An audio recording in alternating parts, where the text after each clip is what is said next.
بسم الله الرحمن الرحيم ياسين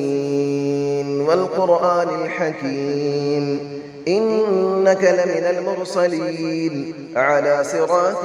مستقيم تنزيل العزيز الرحيم لتنذر قوما ما أنذر آباؤهم فهم غافلون لقد حق القول على أكثرهم فهم لا يؤمنون إنا جعلنا في أعناقهم أغلالا فهي إلى الأذقان فهم مقمحون وجعلنا من بين أيديهم سدا ومن خلفهم سدا فأغشيناهم فهم لا يبصرون وسماء عليهم أأنذرتهم أم لم تنذرهم لا يؤمنون إنما تنذر من اتبع الذكر وخشي الرحمن بالغيب فبشره بمغفرة وأجر كريم إنا نحن نحيي الموتى ونكتب ما قدموا وآثارهم وكل شيء أحصيناه في إمام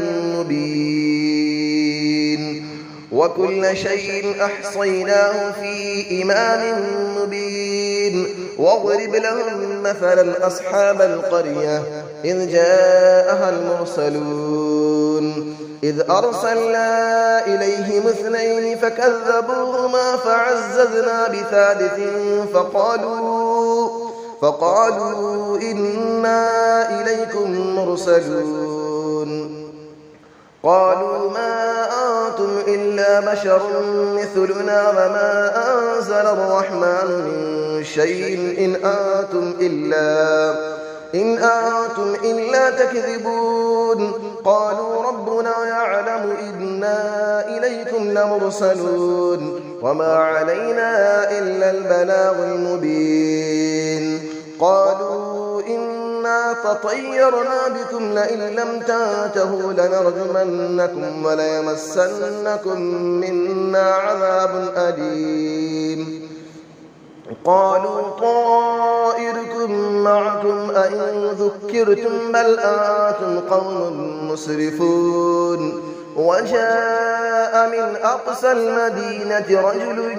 يسعى قال يا قوم اتبعوا المرسلين اتبعوا من لا يسألكم أجرا وهم مهتدون وما لي لا أعبد الذي فطرني وإليه ترجعون أأتخذ من دونه آلية إن يردني الرحمن بضر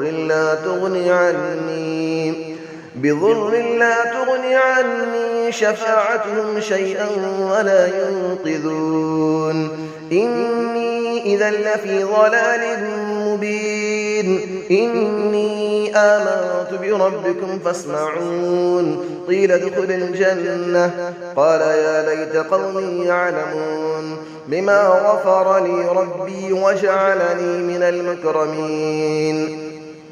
وما أنزلنا على قوله من بعده من جود من السماء وما كنا منزلين إن كانت إلا صيحة واحدة فإذا هم خامدون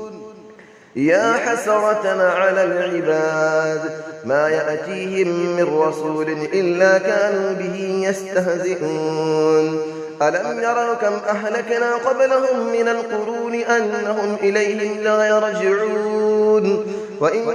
كل لما جميع لدينا محضرون وآية لهم الأرض الميتة أحييناها وأخرجنا منها حبا فمنه يأكلون وجعلنا فيها جنات من نخيل وأعناب وفجرنا فيها من العيون ليأكلوا من ثمره وما عملته أيديهم أفلا يشكرون سبحان الذي خلق الأزواج كلها مما تنبت الأرض ومن أنفسهم ومما لا يعلمون وآية لهم الليل نسلخ منه النهار فإذا هم مظلمون والشمس تجري لمستقر لها ذلك تقدير العزيز العليم والقمر قدرناه منازل حتى عاد كالعرجون القديم لا الشمس ينبغي لها أن تدرك القمر ولا الليل سابق النهار وكل في فلك يسبحون وآية لهم أنا حملنا ذريتهم في الفلك المشحون وخلقنا لهم من مثله ما يركبون وإن نشأ نغرقهم فلا صريخ لهم ولا هم ينقذون إلا رحمة منا ومتاعا إلى حين وإذا قيل لهم اتقوا ما بين أيديكم وما خلفكم لعلكم ترحمون وما تأتيهم من آية من آيات ربهم إلا كانوا عنها معرضين وإذا قيل لهم أنفقوا مما رزقكم الله قال الذين كفروا للذين آمنوا أنطعم من لو يشاء الله أطعمه إن أنتم إلا في ضلال مبين ويقولون متى هذا الوعد إن كنتم صادقين ما ينظرون إلا صيحة واحدة تأخذهم وهم يخصمون فلا يستطيعون توصية ولا إلى أهلهم يرجعون ونفخ في السور فإذا هم من الأجداث إلى ربهم ينسلون قالوا يا ويلنا من بعثنا من مرقدنا هذا ما وعد الرحمن وصدق المرسلون إن كانت إلا صيحة واحدة فإذا هم جميع لدينا محضرون فاليوم لا تظلم نفس شيئا ولا تجزون إلا ما كنتم تعملون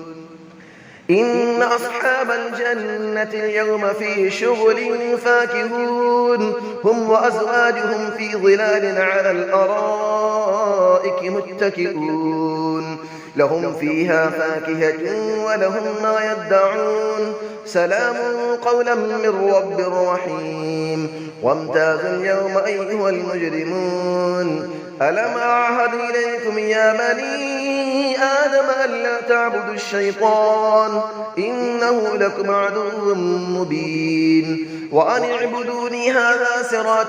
مستقيم ولقد أضل منكم جبلا كثيرا أفلم تكونوا تعقلون هذه جهنم التي كنتم توعدون اسلوها اليوم بما كنتم تكفرون اليوم نختم على أفواههم وتكلمنا أيديهم وتشهد أرجلهم بما كانوا يكسبون ولو نشاء لطمسنا على أعينهم فاستبقوا الصراط فأنى يبصرون ولو نشاء لمسخناهم على مكانتهم فما استطاعوا مضيا ولا يرجعون ومن نعمره نكسه في الخلق أفلا يعقلون وما علمناه الشعر وما ينبغي له إن هو إلا ذكر وقرآن مبين لينذر من كان حيا ويحق القول على الكافرين أفلم يروا أنا خلقنا لهم مما عملت أيدينا أنعاما فهم لها مالكون وظللنا لهم فمنها ركوبهم ومنها يأكلون ولهم فيها منافع ومشارب أفلا يشكرون واتخذوا من دون الله آلية لعلهم ينصرون لا يستطيعون نصرهم وهم لهم جند محضرون فلا يحزنك قولهم إنا نعلم ما يسرون وما يعلنون أفلم نرى الإنسان أنا خلقناه من نطفة فإذا هو خصيم مبين وضرب لنا مثلا ونسي خلقه قال من يحيي العظام وهي رميم قل يحييها الذي أنشأها أول مرة وهو بكل خلق عليم الذي جعل لكم من الشجر الأخضر نارا فإذا أنتم منه توقدون أوليس الذي خلق السماوات والأرض بقادر على أن يخلق مثلهم بلى وهو الخلاق العليم إنما أمره إذا أراد شيئا أن يقول له كن فيكون فسبحان الذي بيده ملكوت كل شيء وإليه ترجعون صدق الله العلي العظيم.